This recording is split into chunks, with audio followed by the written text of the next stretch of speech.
The following program is a real estate and mortgage show and does not necessarily reflect the views and opinions of Reality Radio 101, its advertisers and sponsors, or its listening audience. Listener discretion is advised.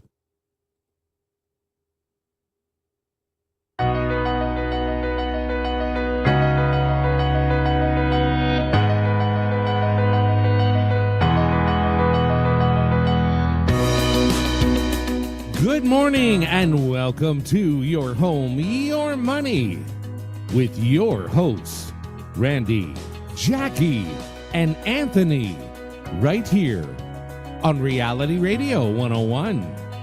To get on board right now, send us an email. Our email address is onair@yourteam.pro.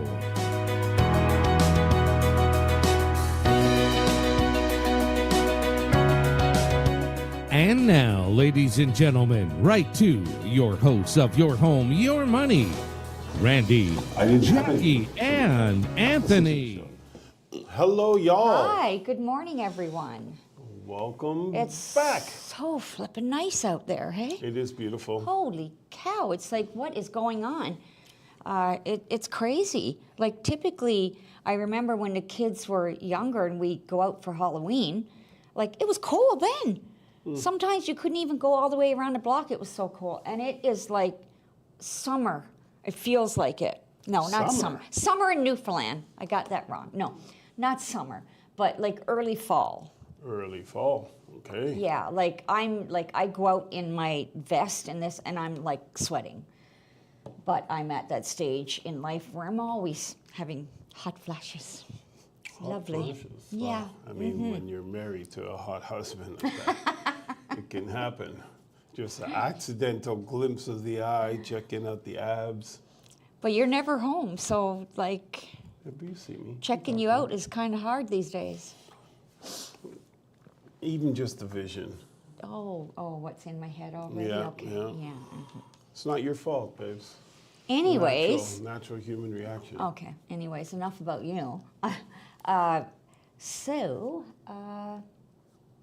Yeah. Well, anyways, and then you have nothing to say. Yeah. Unfortunately, guys, we're only on YouTube again. Hopefully, in the next couple weeks, we'll be back live, but we're not sure. Our producer's out right now. Yeah. We wish you well, Gary. Yeah. We look forward to being live and seeing you again. Yeah. So, what's been happening with the marketplace? Not good. I got some articles here that are saying, I mean, it's almost worse than the 90s, the crisis in the 90s. It's like horrible out there.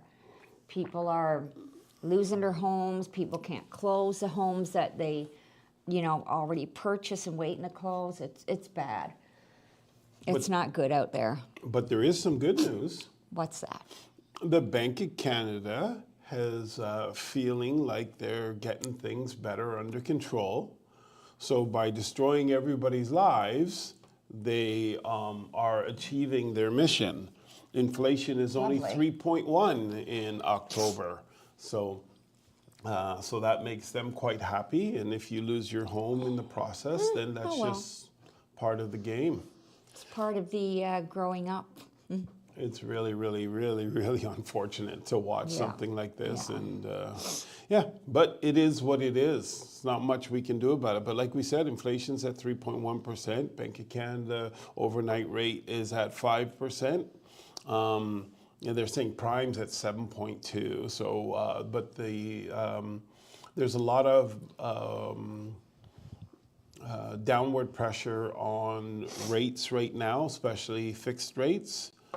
So that's the way to go. Variable rates are much higher, which is kind of a rare time, but that's what it is.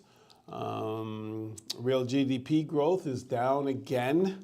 So we are officially in a recession. That's two quarters in a row of negative GDP growth, which is really interesting because the population growth has been extremely high.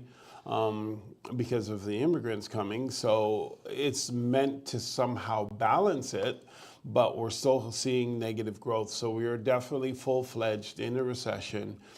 And as my wife is saying, there's a lot of issues in the real estate market. Yeah. What's happening in the real estate market. So should I do a market watch? You want to do an article or? I have a couple articles, but it doesn't matter. Okay, I so can do do them at one. the end if you want. No, because I can take the show. Okay, yeah, I know. I was almost thinking, let me skip today, but yeah. Anyways, the federal government right now is talking about wartime homes. And in the war, all those little ones, like there's a ton of them in Hamilton, there's some in Ajax and all that, were quickly built because people needed places to live during the war. So they're talking about possibly some kind of movement towards something like that, where it's could possibly be even prefab homes.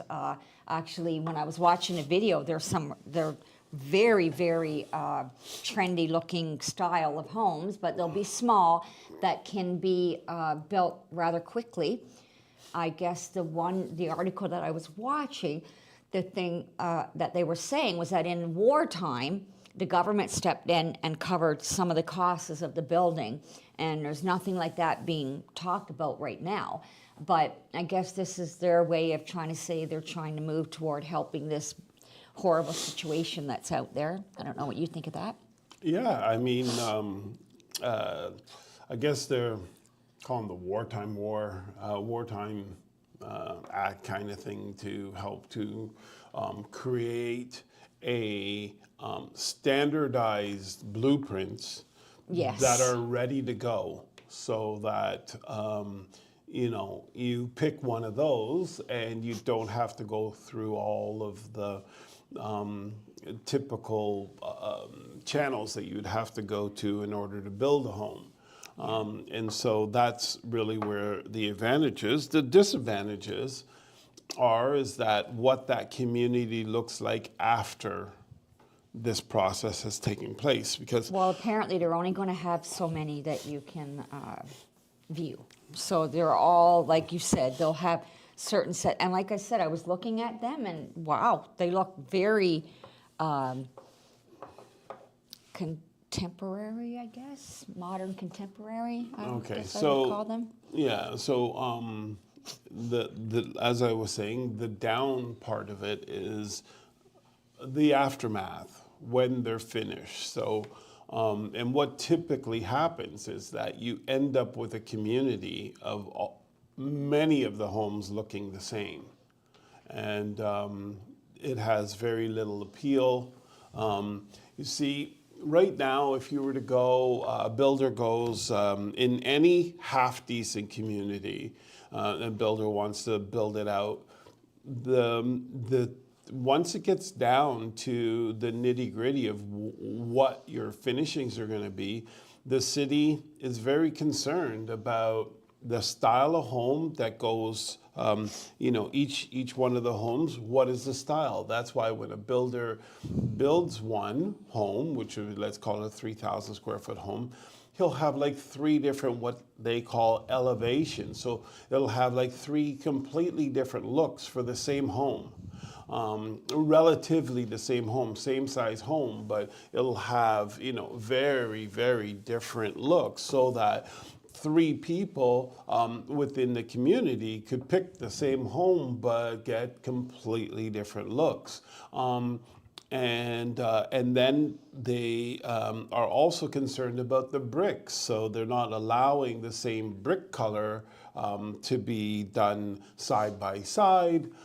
They're concerned about the elevations. When it gets to a corner, the side of the home has to have, an elevation, something appealing. So those homes are different. They have more windows than that, all at the side of the home, and maybe another roof line and things of that nature, to give it some appeal, to make the community look a little bit more creative. But in this situation where they are going backwards and and they're going back to the wartime homes, is that it's going to be basically, pick this layout, and if 15 people pick the layout, you're going to have a street of all the same homes.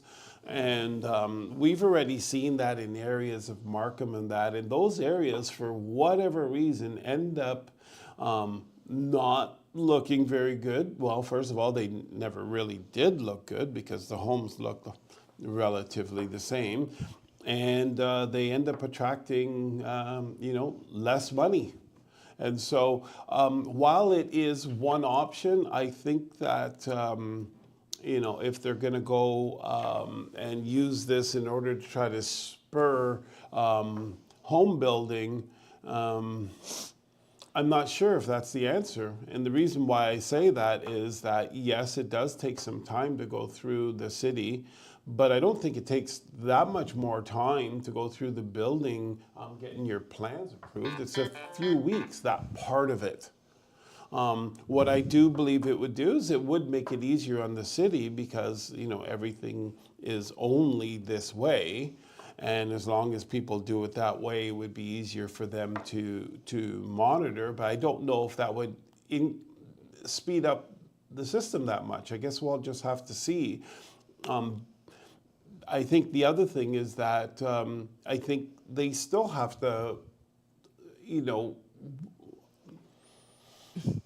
be cognitive of what homes are being put where, so that we don't get this run of, an area that looks all the same and is extremely boring.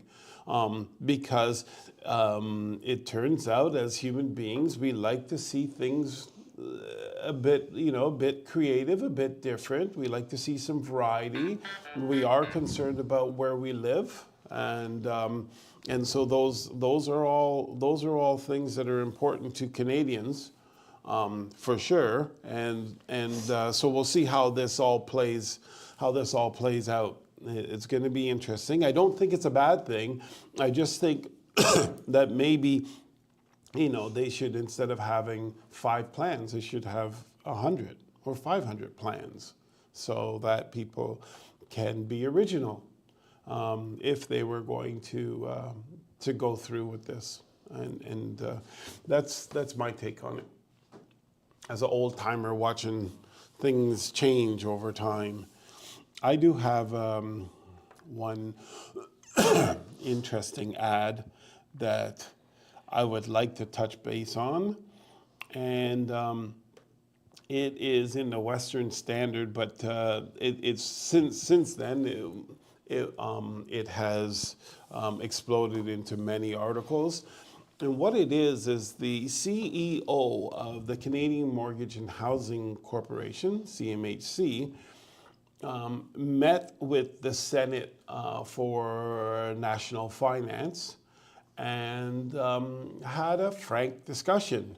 Now, it could be, and we don't know this for sure, but because the CEO is actually leaving the Canadian Mortgage and Housing Corporation, and I believe they're going to the IMF,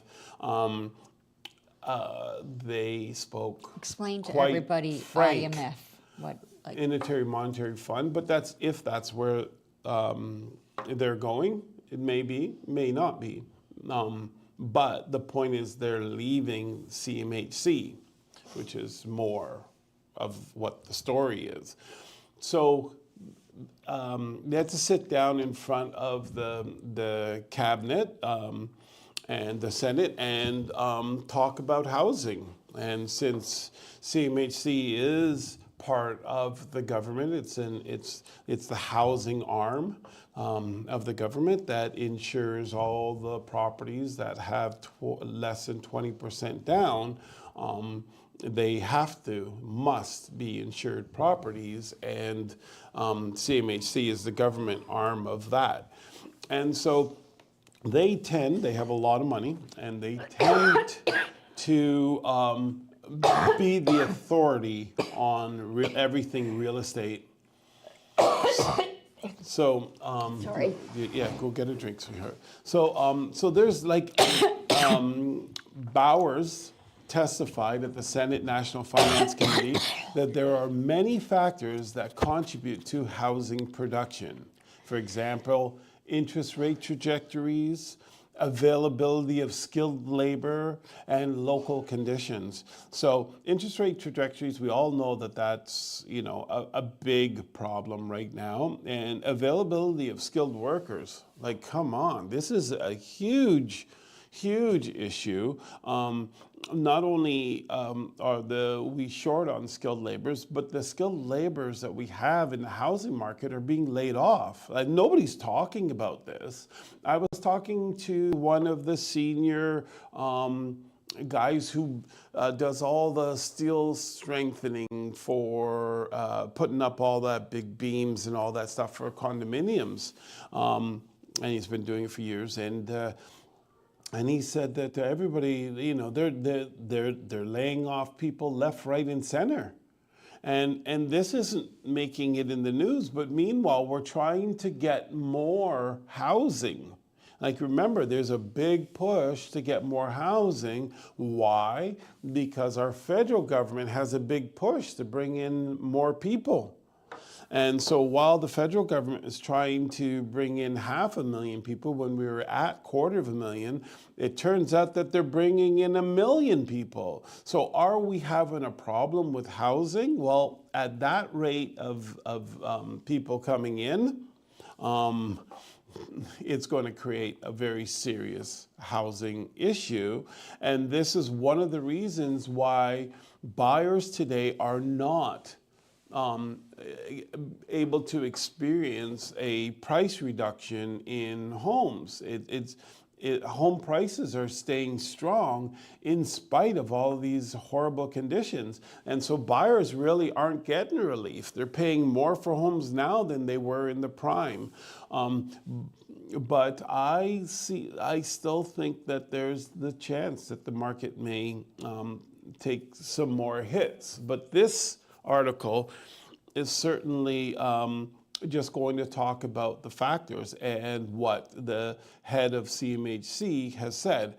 And so they said that Canada requires 3.5 billion homes, so by 2030. So just in a short 60 more years, we need 3.5 billion homes, which is about 7,000 homes per year. And there is, 3.5 million homes. Yes, 3.5 million homes. So it's about 7,000 per year. And is what they're saying. And they say, is there any kind of plan in order to get to the 3.5 million homes being built? And that's Senator Elizabeth Marshall asked that question. She's from Newfoundland. And Bowers, the head of CMHC, replied, well, we'll need more time to assess that. And Elizabeth Marshall says, no, I just need an answer. Is there a plan yet or not? And Bowers replied, no, there is no plan. So there is absolutely no plan to get all this housing in place to help with supply, which would then help homes to become more affordable. And then Bowers, of course, being political, says, yeah, my understanding is the plan is under development.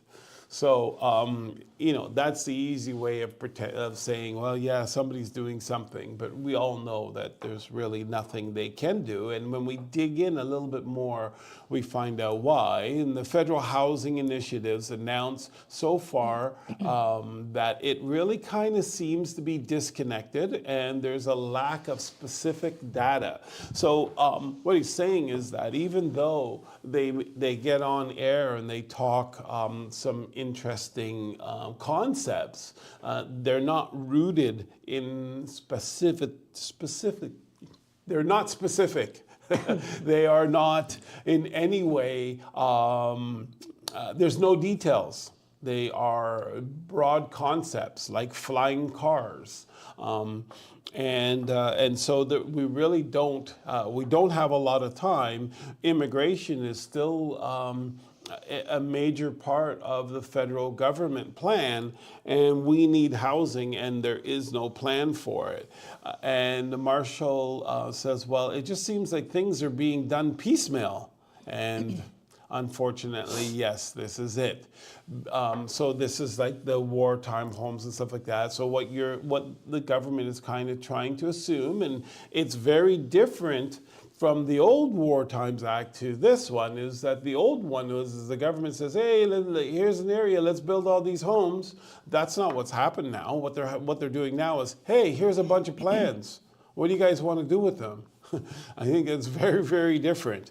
And so building an additional 3.5 million homes alongside the current average of 244 thousand housing starts per year would require building over 700,000 units each year. So at 700,000 units each year, but our biggest year that we've ever constructed homes in Canada is 273,200 homes. So Wow, that's a big difference. that's a massive difference. We need 3 times the building capacity that we've ever had. And if you think about it for a second, we have skilled labor issue. We have builders that are shutting down projects and laying off people, not because they don't have the people to do it, but because the cost of doing it isn't worth it. It isn't worth them spending the money to erect those condos to sell them at the price that they sold them at, which means that they have to increase the prices in order to make the building of these units more practical, which means that that's not going to create affordable housing. That's going to increase the price of the housing, because in spite, for all you people out there, and it's really funny to see when we get politicians getting out there and saying, well, these millionaires and billionaires have to pay their fair share of taxes, and these corporations have to pay their fair share, and they sell that. And then you get all these,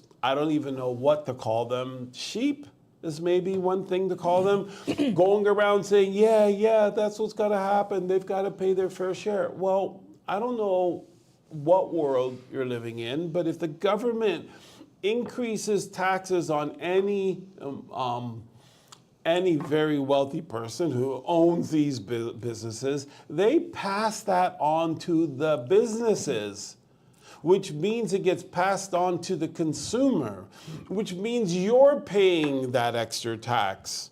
It's not them that's paying the extra tax. If it turns out that they can't make money from whatever their business is, making chocolate bars, and the chocolate bars are too expensive because the government has made tax, they just stop. And you don't have chocolate bars anymore. Same thing with housing. If they wanted to pass on, which they did this year, they increased taxes and levies and all that stuff for building, but they want to make housing affordable, but they increase these things anyways. And the red tape. And what do builders do? They either stop building or they pass it on to the buyers, because there has to be a certain profit level. If the profit level is not there when the profit margins are not there when they are building, they will never get the financing to build it. They have to have those profit levels. So how can you add taxes to them or any of that stuff, and then they just say, oh, okay, well, we'll just build it at a loss just so that we can make Justin Trudeau happy in some ways.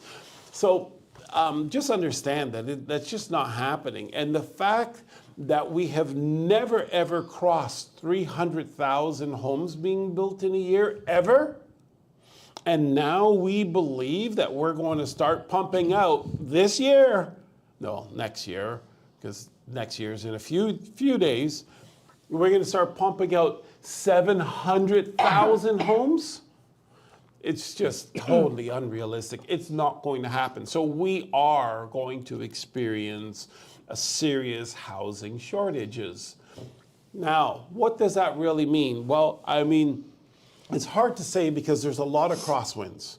So what this particular crosswind is doing, so just imagine there's all these different winds coming from different areas and things are being blown all over the place in the real estate market. That's really what's happening. With this particular crosswind is putting an upward pressure on pricing. The reason being is because there is no way for them to build enough housing, so there's not going to be enough.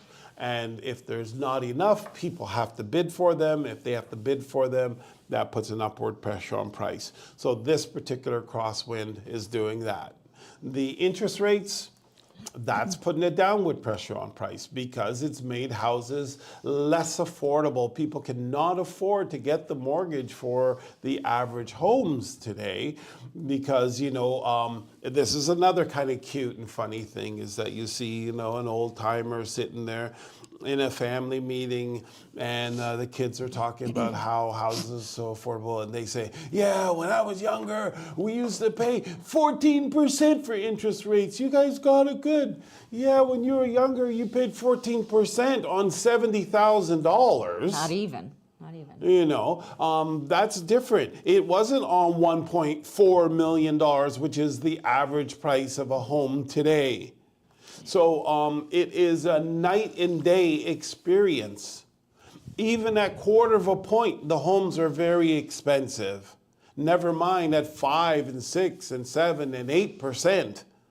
It's absolutely insane. And what you can do is rather than just look at what the interest rate was and what the price was back then, look at the interest rate, the price, and the incomes. And then you can decide affordability. For example, back then when the houses were 70,000, their incomes were 30,000. So two and a bit times in a year, if they never spent a penny and didn't have to pay taxes, they could buy the house cash. Today, it takes 10 years to do that. So, or more. If you're earning over 100,000, and if you're earning over 100,000, you're not average. Average is more like the 60,000, which means you're taking almost 20 years to be able to do the same thing that the old timers used to be able to do in 2. So it's not the same. And just because the interest rate to you may seem reasonable at 6%, because you paid 12, 13, 14, 15, 16, 17, whatever it was, it is not in any way the same thing. And I do feel for the younger generation. The article ends that it is clear that there are real concerns around people's inability to find a place to live. And so we're seeing it in the resale market. We're seeing the housing starts drop. As a matter of fact, there's another article that says housing starts have dropped 22%. So we're supposed to be ramping up housing starts. Housing starts means new buildings being built. It's supposed to be being ramped up, but it declined 22%. So we're already going in the wrong direction, and we have to increase it over 300%. It's just not going to happen, whether they come up with these wartime blueprints or not. It's just not going to happen. So be prepared. It's going to be an interesting ride.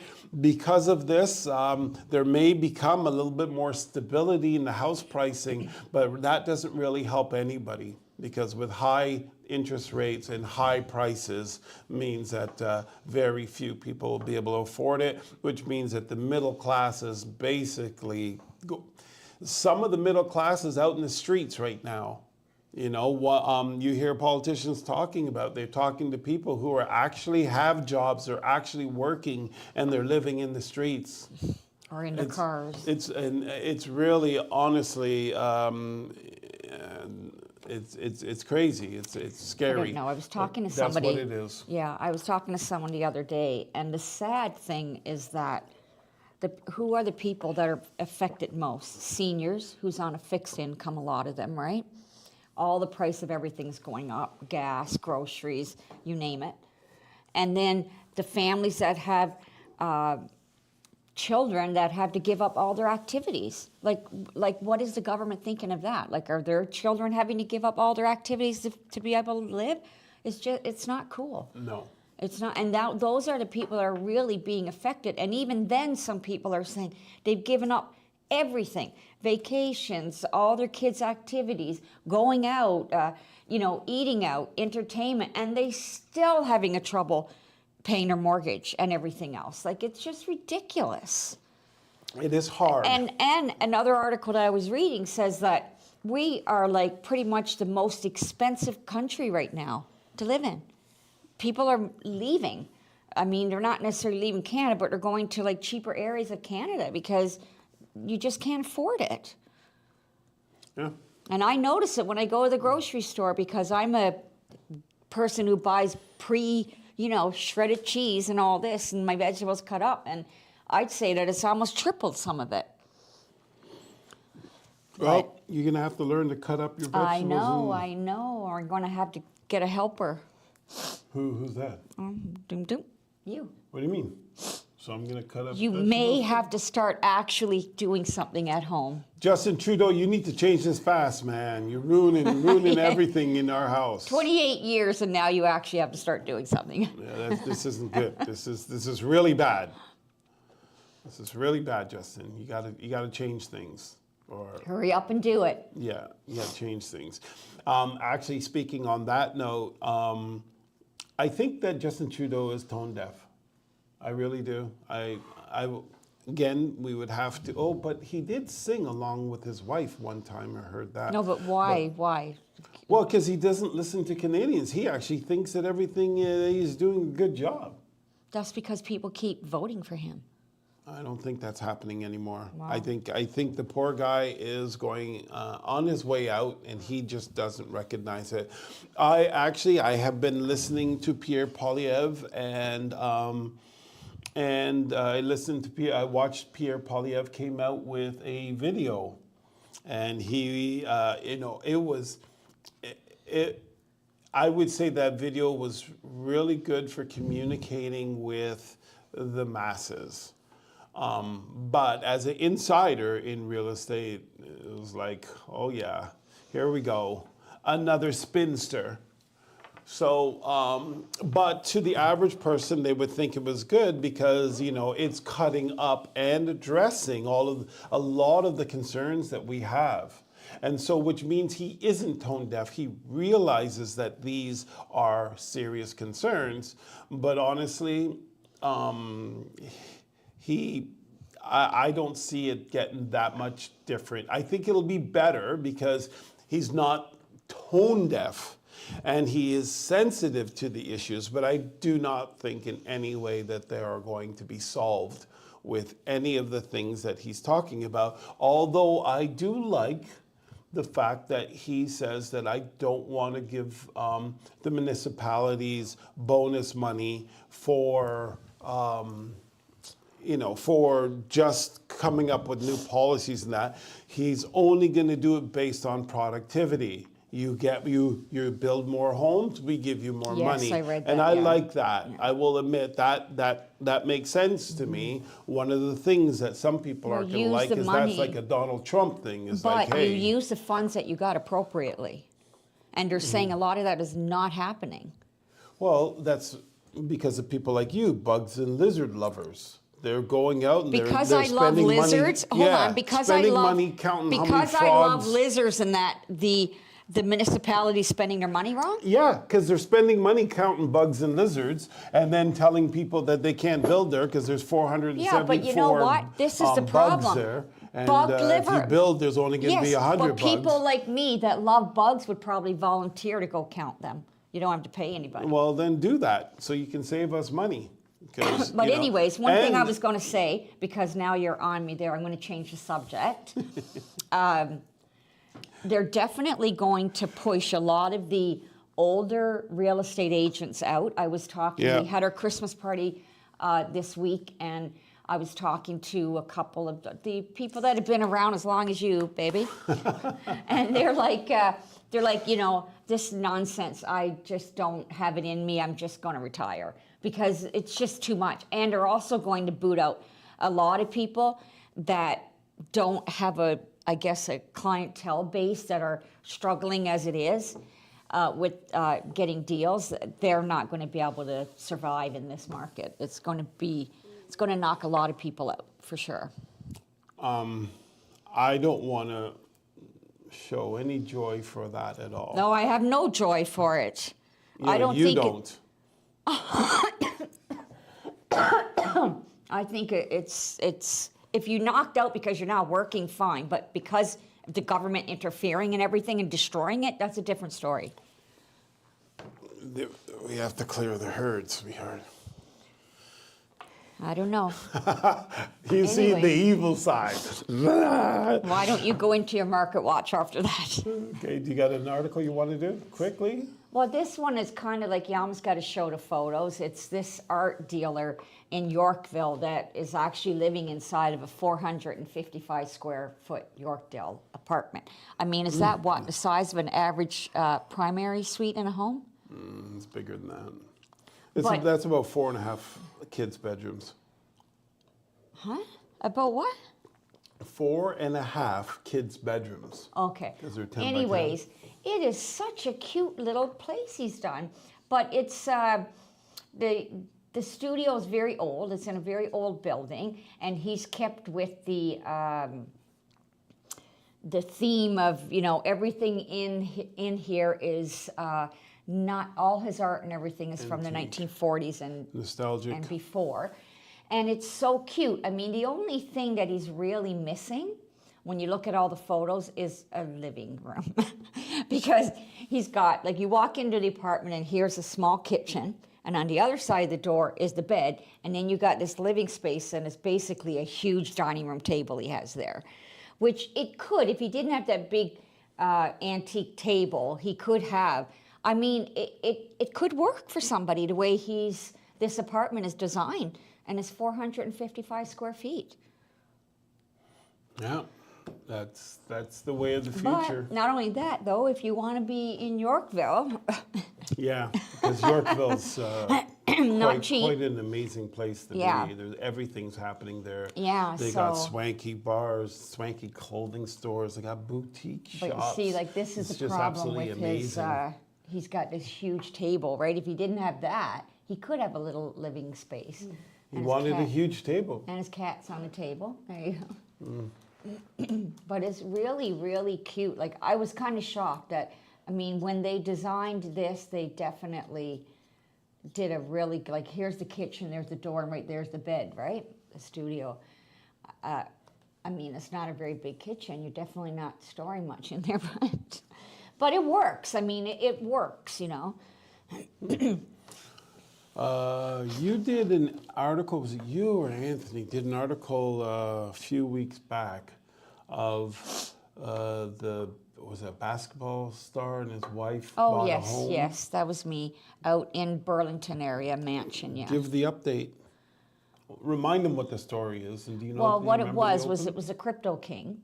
Was renting this house in Burlington. I don't know if everybody knows the Crypto King, but he's at large now. Stole a bunch of people's money. Yeah, and was living life very large.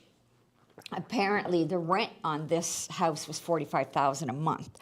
So this young NBA player and his, I can't remember his name, sorry about that, and his girlfriend bought the house. So the problem was that the house obviously has a stigma because people are looking for the Crypto King, people that he owes millions of dollars to. And the real estate agent did not disclose who was living there before and what the issues could be. So the very first day that they moved in, people were knocking on their door, angry people, like, you know, I mean, they were to the point where they were scared for their lives. These people were so, I mean, they're out millions of dollars, and they're hunting down this guy trying to find him. So what happened was the girlfriend started to dig into the house more and, you know, what was going on there, and she discovered who was living there before. And they felt that they should have been notified of what was going on with the home and who was there, but nobody disclosed anything. So they took it to court, But they sold. Yeah. When it was sold as a nice, quiet, quaint Yes, area, yes. and it was Yeah, very safe and secluded, all this stuff. all that thing. Secluded. Because, I mean, it was a huge mansion they bought. And But so, oh, okay, go ahead. no. But No, it go ahead. was it secluded? Not when you got gangsters knocking on the door trying to collect money, get their money back. Go ahead. You sure? Like, you don't want I to just butt in wanted you anymore? to add that part, sweetheart. Okay. So what happened was they sold the house, and they took them to court because they felt like this was wrong. And for whatever reason, maybe they didn't sell, this wasn't disclosed. Maybe the house didn't sell for the same price they bought They it for. didn't sell the house. Yeah, they moved out. They moved out, but they didn't sell the house. Okay. So you're not sure what happened. Okay. Well, what I read, I'm That's quite why you sure- stopped. No, You stopped. You stopped because you were. No, what happened was they took them to court and said, "Hey, you sold me some nice, quiet, secluded thing where there was like a gangster in there selling, stealing people's money, and I've got all these." People coming to the house and gangsters coming to collect their money and all that stuff. We're scared. Took them to court. The court actually reversed the sale. And the seller that sold them the home had to buy the home back from them. Yes. That's what happened. So that right there has absolutely changed the laws, because it's one thing that you have a contract and contracts rule. So you sold your house, the person didn't fulfill their promise and buy the house. They're subject to all kinds of penalties and all that.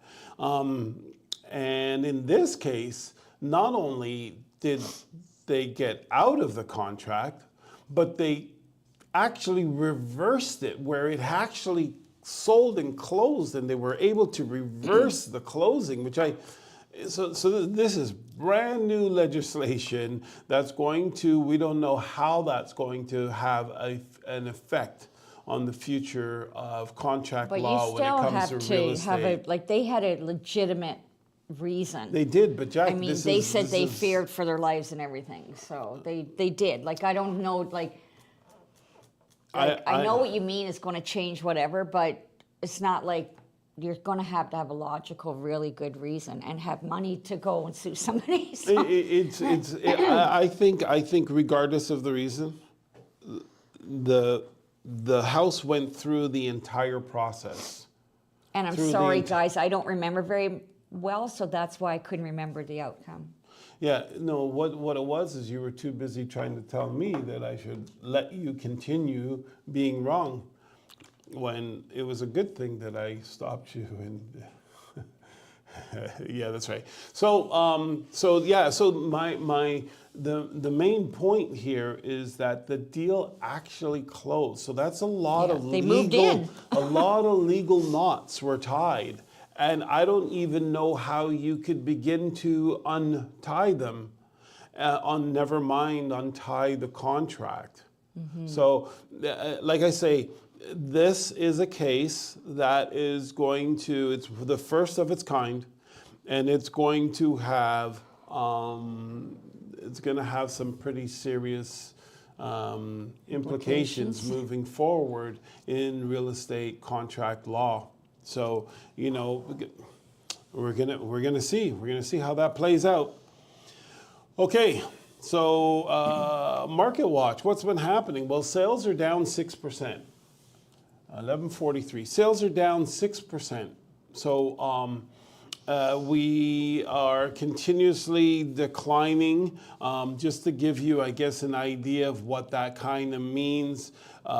Transactions for the month of November was 4,026.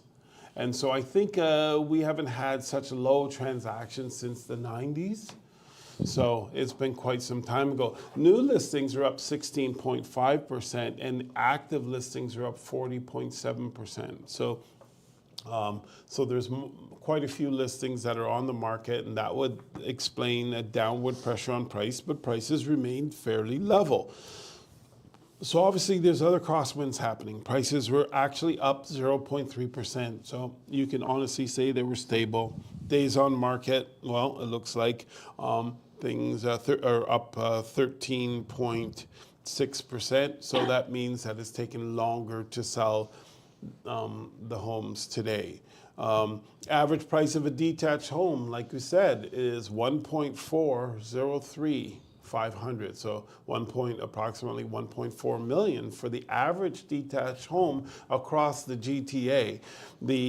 If you were just looking only in Toronto, then the average detached home is 1.6 million, just over 1.6, almost 1.62.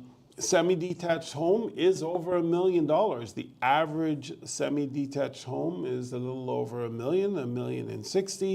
Townhouses, the average townhouse is $885,000 approximately, and the average condo is $710,000.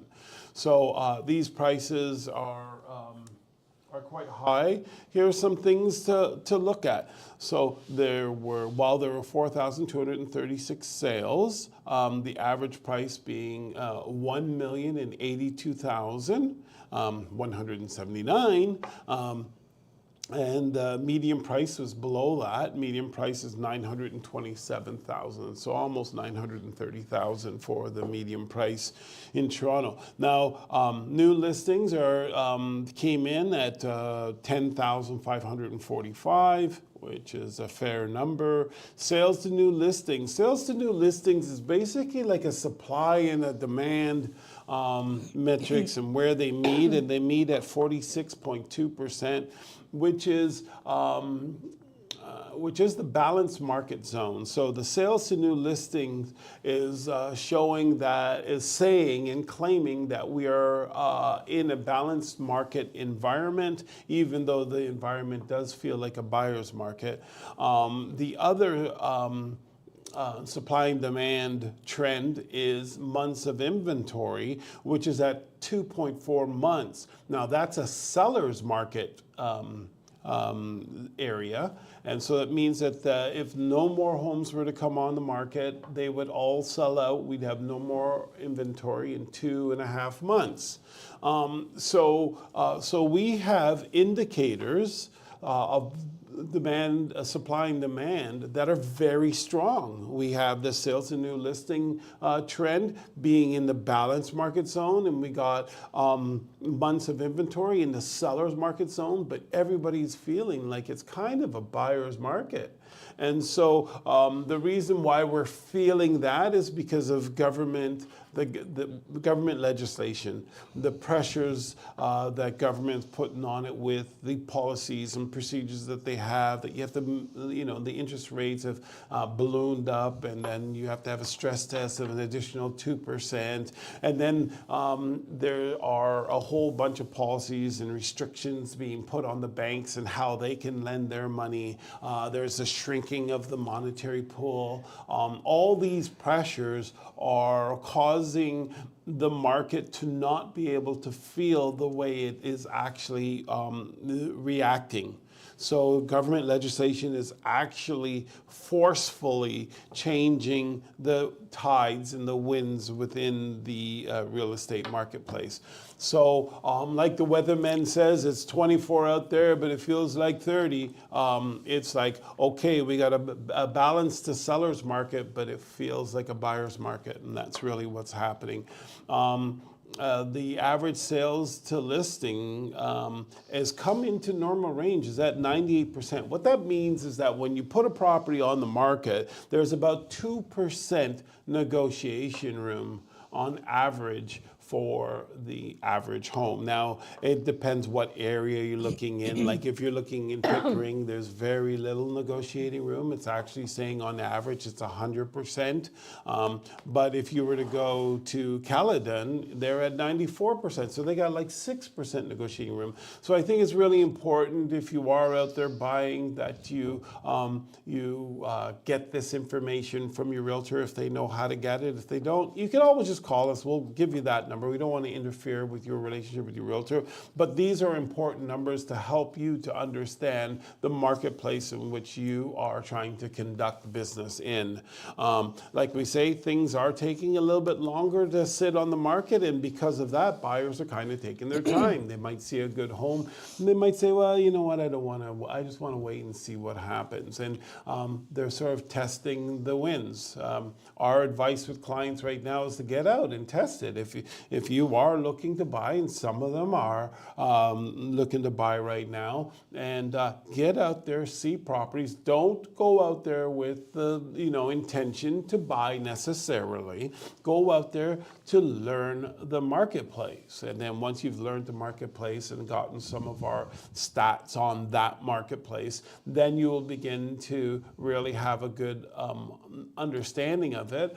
Then figure out, hey, is it going to be easy or hard for me to get what it is that I'm looking for in this marketplace? And then you can make your decision from there. So it's a really, really interesting time. Like we said, the market is fairly strong, as a matter of fact, but it feels very weak. And so again, that's just government intervention coming in and totally creating a bunch of uncertainty. And again, I guess the thing that we should never talk about, and that's, are we confident in the Bank of Canada leadership? I was just wondering, Bank of Canada Q2 results. We should get the second quarter for 2023. I believe that the bank incurred a net loss of 1.42 million and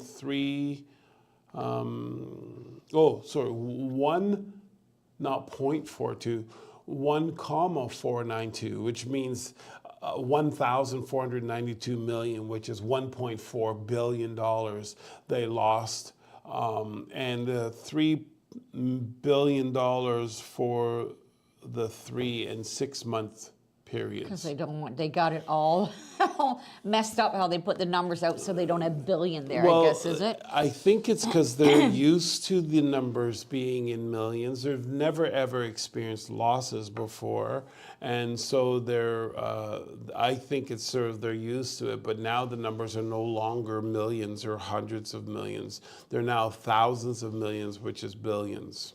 And don't go out, guys, go to the banks first. You don't necessarily have to go to the bank. Find yourself a good mortgage broker and see what you qualify first.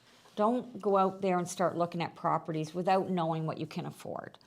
That's the worst thing you can do, in my opinion, I should say. I should put my opinion on that, only because once you see houses that you can't afford, you can't find anything that you like now in your price range. So, I mean, go to a bank or go to a mortgage broker first. Wow. So the Bank of Canada, up to the third quarter, I'm on the Bank of Canada website, so I'm not doing no trickery stuff here. They have lost $4.369 billion. Billion? Billion. So far this year, up to the third quarter. So they're going to lose probably over $5 billion this year. This is their first loss in history, and they're losing in 1 year the amount of money that they made in 5, and nobody's talking about this. You know why? Because they don't want us to lose confidence in the system. But the system's broken. The system is broken. they're the ones that came out with this QE. This is all because of the QE. This is all because of that maneuver. There's nothing else that happened. This is the reason, because they're paying on all that money that they went and transferred to the banks. All the settlement balances. That's what's causing all this havoc. And we have to pay for it. Not only do we have to pay this $4.369 billion that the Bank of Canada is losing because they don't pay it, it's us that have to pay that. Not only do we have to pay that, but we have to suffer through all of this with the high interest rates and everything because they went and created all kinds of money, inflating the inflation rate, and then they have to fight to bring it back down. The same inflation rate that they caused to go up. I didn't look at this before. I'm looking at this right now on the show, and I shouldn't because it's a trigger for me. But it's really, really, really unfortunate that that not one news channel, I have to look it up on the Bank of Canada website, and they can look it up just as easy, but not one news channel is talking about the Bank of Canada losing, what is it, $4.3 billion? Like, I don't follow You don't think politics. that's news? Yeah, but I don't follow politics that well. But just tell me if I'm wrong. The country or the bank's losing all this money, and let's be real, it's the Bank of Canada, so I guess the government supplies the money? I don't know. No one's going to supply the money. No, I mean, in general? Like where? No, how the banks never lost money before, so there is no precedent for it. But what used to happen for all the years that the bank's been in business is that they would make money. They would make $700 million, $1 billion, whatever, and then they would forward that to the government to then help to pay down the debt and do things, right? Because they basically are making this money off of the backs of Canadians, right? And then that money then goes back to the Canadians. So if but they don't in this have, case, if they don't have money to give back to the government to Right. help, then what? So this is They're my not thing. gonna give it? And I am not someone who says, "Oh, we shouldn't help other countries or whatever." Why are we still handing out money to countries that are in need when our own country is falling apart? that's an easy one. It's because Justin Trudeau feels that we have the money. So he feels that So- we do have the money because Is he living we, under a rock or something? No, Like, it's because we pay. It's not coming out of his pocket. I know that. So if Canada goes in debt and goes bankrupt, it's no big deal to him. Like, I know that he doesn't want that, but that's in essence, he's playing with other people's money, and so he does what he wants to do. And I'm sorry, I wish it was a little different than that, and it is a little different than that, but that's my take on it. We're losing, the Bank of Canada is losing money. Where did that money go to? It went to the banks, right? Why is it going to the banks? It's going to them because the banks bought the bonds from the Bank of Canada when they issued them, when they gave Justin Trudeau and the federal government full reins to spend whatever money they wanted during COVID. And the rest of Canadians saying, yeah, we're in a pandemic, what else can they do? It's like, what do you mean, what else can you do? You don't need to give grocery baggers 33% increase because you're considering them frontline soldiers in a war that actually, if you check the stats and all that stuff now, wasn't even as real as they made it to be. And they did all this stuff, spending money like it was water. And where did it come from? Bank of Canada wrapped it into a bond. Nobody would buy it, so they begged the banks to buy it. Hey, if you guys buy this debt, I'll buy it back from you, because the Bank of Canada can't package this debt into a bond and then buy it. It's illegal, conflict of interest. So they get their buddies to buy it, and with a promise, hey, nudge, nudge, wink, wink, I'm gonna buy it back from you. Then they buy it back from them, and at that time it was 0.25% interest the bonds were making. Well, now the bonds are making 5% interest. So the Bank of Canada has to pay out 5% interest instead of 0.25%. But they bought them at 0.25%. So there's that 4.75% loss there, and they're losing their shirts. So it really is unfortunate that we have a system like this with no accountability. I want to say one more thing before we go. We got 1 minute. But the Bank of Canada paid out bonuses, millions of dollars in bonuses to all of their employees anyways, saying, yes, you did a good job. I don't know in what world do businesses that are hemorrhaging money pay out bonuses? Yes. And he's still sitting there. For this reason and this reason alone, I believe that Justin Trudeau has got to go. Like, this is just negligent. And there's no other way to put it. But guess what? It's even scarier because why is none of the reporters, none of the TV stations, none of them reporting on this? Is this not big news? The Bank of Canada losing money for the first time in history, and they're losing not a little bit of money, a whole heap of money. They're probably going to lose over $5 billion this year. And it's not even news? That's insane. Thank you very much for listening, guys. Really appreciate it. This is Your Home, Your Money, and Our Lives on realityradio101.com and YouTube. Bye Bye for for now. now.